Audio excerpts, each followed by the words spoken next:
On Saturday, central London witnessed this huge parade of protests. Some 150,000 people poured into Whitehall and Parliament Square for Tommy Robinson's Unite the Kingdom rally. The scale alone is astonishing. But what has dominated the headlines now is not the flags or the chants, nor even the 26 injured police officers, but the virtual appearance of Elon Musk. Musk, the richest man in the world, dialed in by video link to tell the crowd, whether you choose violence or not, violence is coming to you. You either fight back or you die. He called for the dissolution of Parliament, he demanded regime change under Keir Starmer and portrayed migration as the existential threat to Britain. These words were met with rapturous cheers in Whitehall, but condemnation across the political spectrum. And the more I think about it, the more significant this is. Why does it matter? Firstly, because Musk's intervention blurs the line between speech and incitement.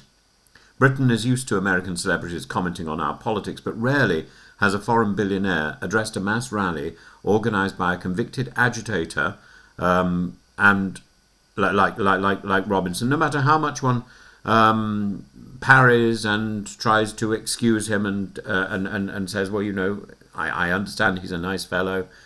The reality is this is somebody who's been in prison.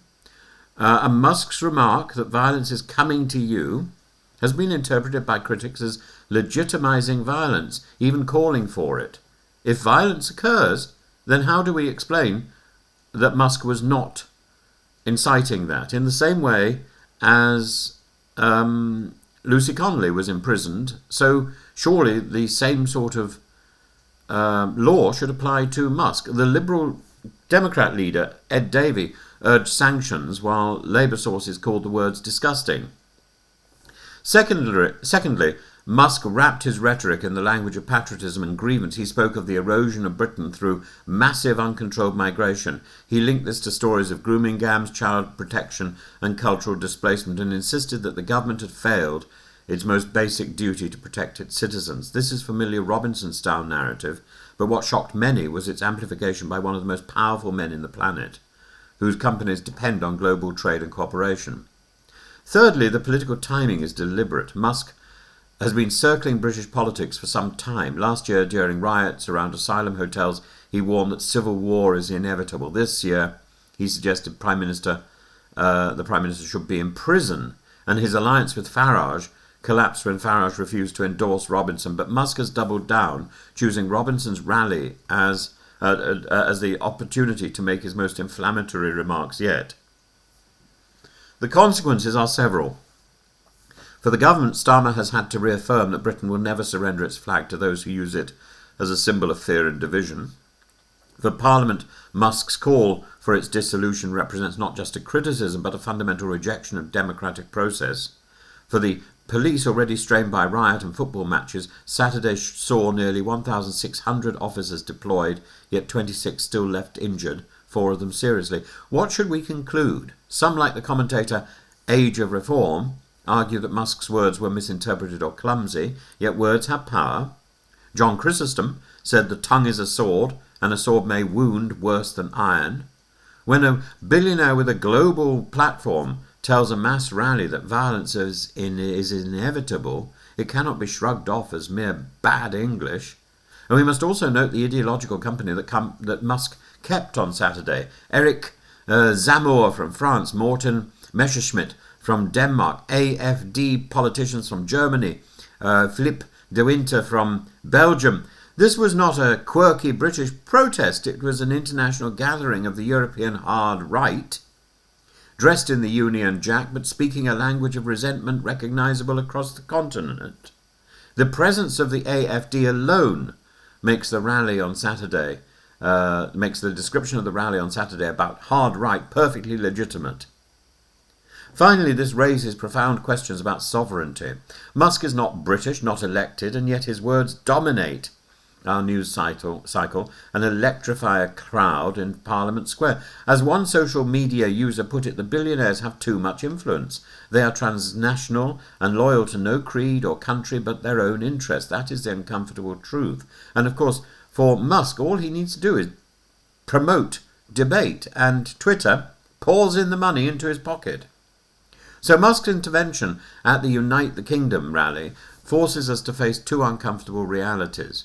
The first is the growth of a militant populism in Britain prepared to mobilise 150,000 people in central London, many of them not linked to any sort of far-right movement or far-right endorsement at all. They might be on the right, they might be centre, they might be just flag waving for pleasure. The problem is the association. And it's and the second problem is the way global wealth can destabilise national politics, bending patriotism into anger and discontent. Britain must resist both temptations, the temptation to answer discontent with violence and the temptation to let outsiders define our democracy.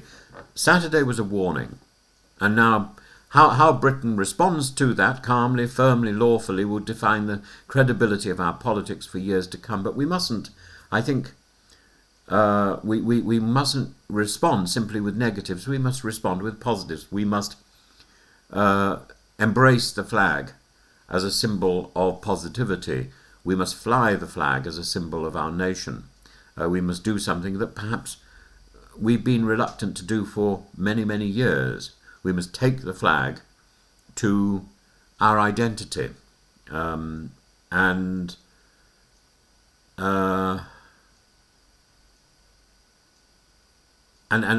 we must challenge the way it's been captured by thugs and agitators. You will notice on my thumbnails I have a version of the flag, and I have so proudly. It doesn't make me into a far-right agitator or a thug. It simply makes me into somebody who is proud of the British attachment of being from Britain. And I think that's something to salute. It's we should be saluting our country. And at a time of international tension, we should rally to the flag.